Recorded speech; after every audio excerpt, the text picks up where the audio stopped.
we're getting to the end of it, and in a way, do you guys want a break? We're like 20 minutes away from the end.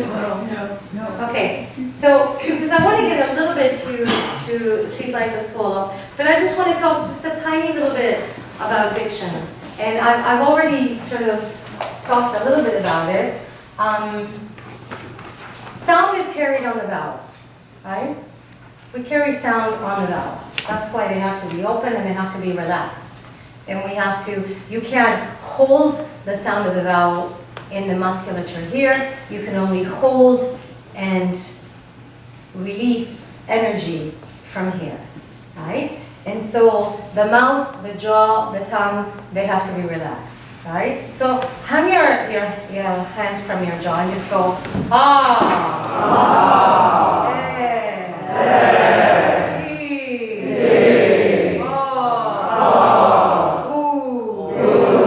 So essentially, the space inside is very similar, right? The tongue changes. Now, we talk about tongue vowels, E, A, and then we talk about lip vowels, O, U, coming out of that.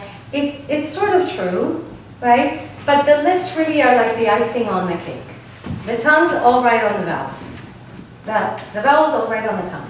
The tongue is responsible for all vowels. You don't even leave your lips. O, E, O, U. It's the tongue and the shape of the inner shape of the tract. E, O, U. You can hear all the vowels, but I'm not using my lips. It's all the tongue, right? So it would behoove you to understand for yourself, to feel what changes from one vowel to the other. E is the highest. Say E. E. And it's not in the lips, it's not E with a smile, it's in the height of the tongue, right? The tongue is at its highest. Put 2 fingers in your mouth like that and go E. E. E. If you're going you haven't found the height of the tongue. E. See how much work the tongue has to do. There's a lot of energy in that vowel, and it's because the tongue has to work hard. Now, not tight, not hard, but active, flexible, really hard. E. E. Now, if you're going to say A, the tongue is going to drop a little bit. A. Now go E, A, E, A. Right? Now go E, A, A. E, A, A. You feel the tongue drops and then goes back up, right? That's the vowels. Now go ow. Ow. So there's a little bit of lip action, but the tract, the shape of the vocal tract changes, right? Go ow, ow, and feel what happens in the back of the throat.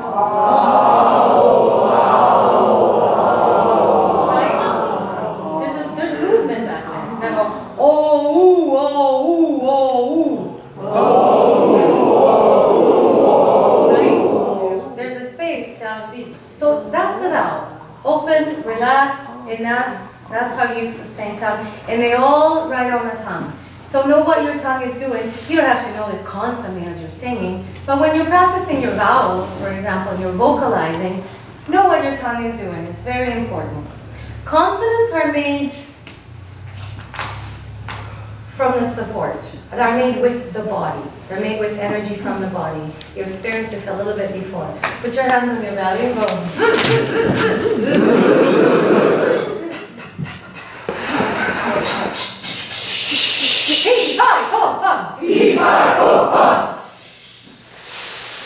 Right? That energy comes from the body. What I see a lot is that when we start getting into the high registers, people stop putting diction. They stop putting energy into the diction because they think it's hard to articulate diction when you're high in your register. Yes, it is. But when you do that, you cheat yourself out of your support because the consonants connect you to your support because they come from the body. And so if you do the consonant and you engage your support, then the vowel has support because it was there in the consonant. So don't cheat yourself out of that by ignoring the consonants, and don't let them do that. Right? You have to insist, not not vowels, because the vowels will happen, and yes, we have to work on them, but it's important that you use consonants up to connect you to your support. How do you do it with unpitched consonants? You pitch them. Okay. Well, the ones that you can. Yeah. P you can pitch, B you can pitch, right? And when they're not pitched, you think them on the pitch. So it's there's a difference between S and S, right? So maybe if we just go into the music, we might find some examples of it. So before you fall asleep, because I know you've been sitting there and I've been talking to you for a long time, let's do a little bit of She's Like the Swallow and let's see what we get.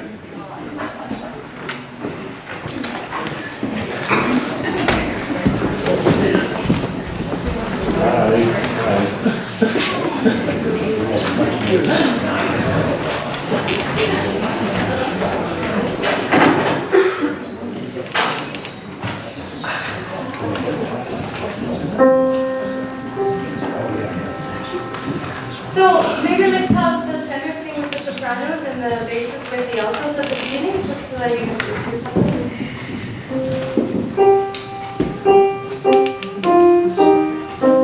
Let's just start and see what we get. 1 and 2. She's like a swallow that flies so high. She's like a river that never runs dry. Okay, let me change my mind. Everybody sing that. Because you see what happens? We get a whole bunch of mumbling. Because you don't know the notes and you're trying to find them and you end up just mumbling in your low register, and that does nothing for you. It doesn't show you anything. So let's just take the melody. And do you all know the melody of this? Yeah. Then let's see. Let's just do. So we're just gonna do the first page, right?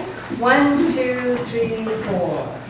She's like a swallow that flies so high. She's like a river that never runs dry. She's like the sunshine on the shore. I love my love, and love is no more. Yeah, but you did your own thing there. Yeah? Yeah, I wasn't slowing down. Right? Okay, so first of all, you see, and then I just like you because it's trying to it's just trying to stop a train. Okay, all right, you do what you want.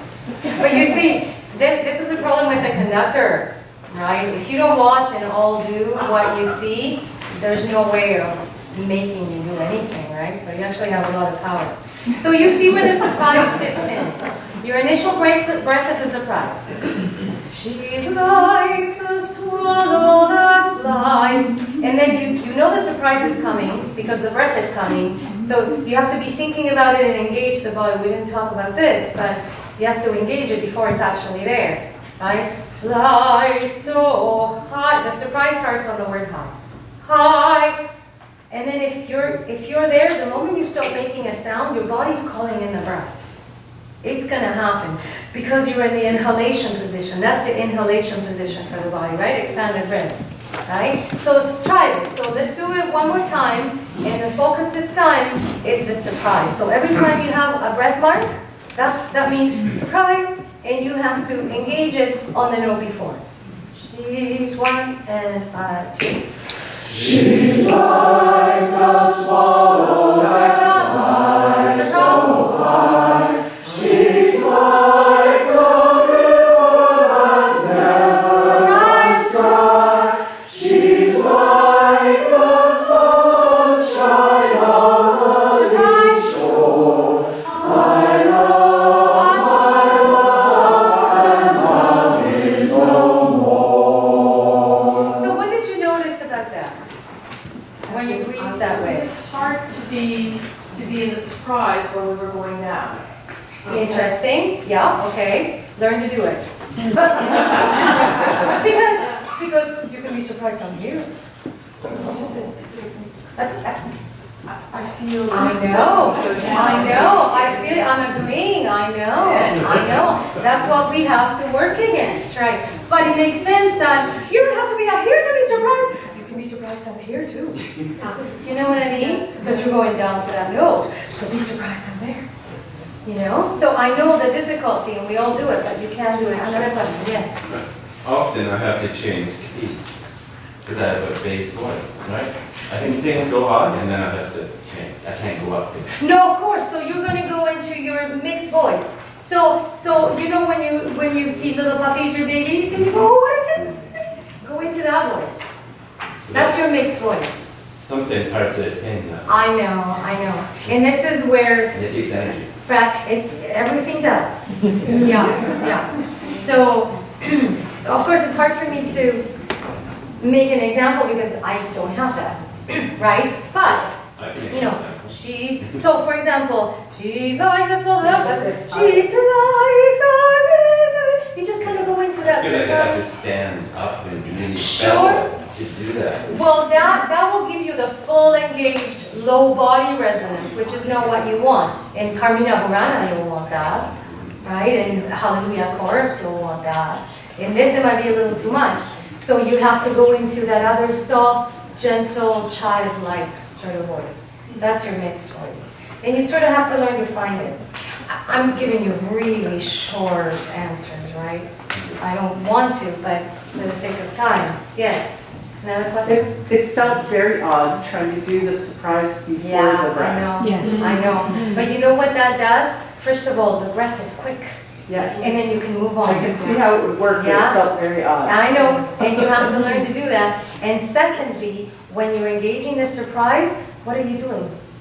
It felt like the breath was coming in while I was. Yeah, it feels that way, doesn't it? But you're also supporting the end of the phrase, because that action is the action of support.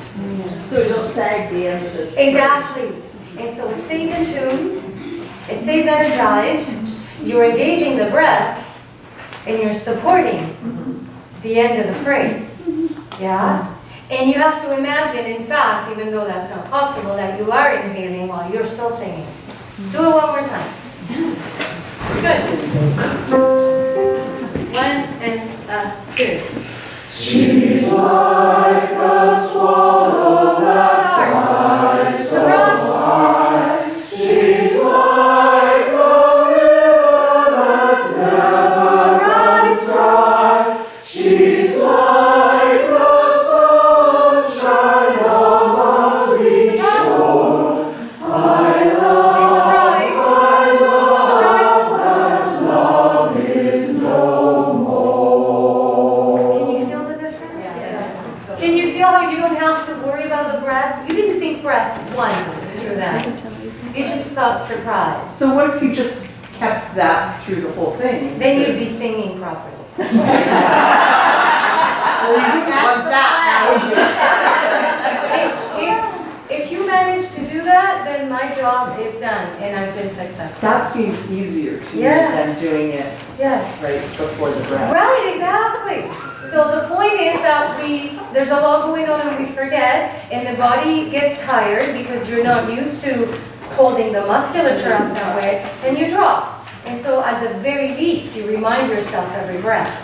Right? And if you looked at my music from years ago, I've got those marks on every breath. Surprise, surprise, surprise. Because we forget. And you have to engage that and remind yourself and stay vigilant. Because, right? And then the sound stays energized and you're supporting all the time and it's in tune. And then you never have to think about the breath because the breath is there. Right? Yeah, awesome. Now let's just think about text. Yeah. I was thinking that for some reason the idea of surprise, it takes me to a place where it's built in different parts. But if I'm holding my 1, 2, 3 packs for whatever, I'm there ready and I don't have to think about it, which it kind of feels like it's a bigger sort of a movement. Right, yeah. So if I feel Yeah. Well, when you when this idea becomes internalized, and you don't have to think surprise all the time because it's just part of how you hold yourself, it's more subtle, and that's what happens. Right? I mean, you know that everything becomes more subtle and more intelligible and more integrated, and then the emotions aren't as big, and you don't have to think so far, and everything just becomes, right, more central and more to the core, and everything becomes small. Anybody do Tai Chi? Taoist Tai Chi? It's one of the things that you learn over time, that whereas at the beginning it's like emotions are out here, right? They're not at all. It all comes from the spine, right? And so over time, all of that, even the idea of the surprise, it's not even that. It's just, there's a breath. There's a breath. I need to support. Oh, okay. There. There's just feeling of height and excitement and length, and right? And so it's part of what you're saying. You don't maybe have to think about it so much anymore because you've integrated it. Yeah. Yeah. And we all have different ways of experiencing and explaining it, right? For some it might be drop, for some it might be open, for some it might be lengthen, for some it might be expand. I mean, you know, you have to find what it feels like, and then you can describe it as you want it, right? My job is to find it and help you feel it, and what you call it is your own. You know, we have language that we use, but the language means nothing. It doesn't mean anything if at its core the feeling isn't there, the physical understanding, the body awareness, right?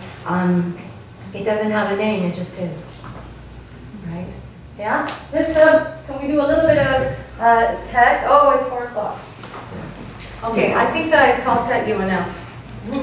And we talked a little bit about diction, right? And just understand that where the tongue is important, and that consonants are very important, very important. Sound is carried on the vowels, but the meaning of the words is on the consonants. Without consonants, it's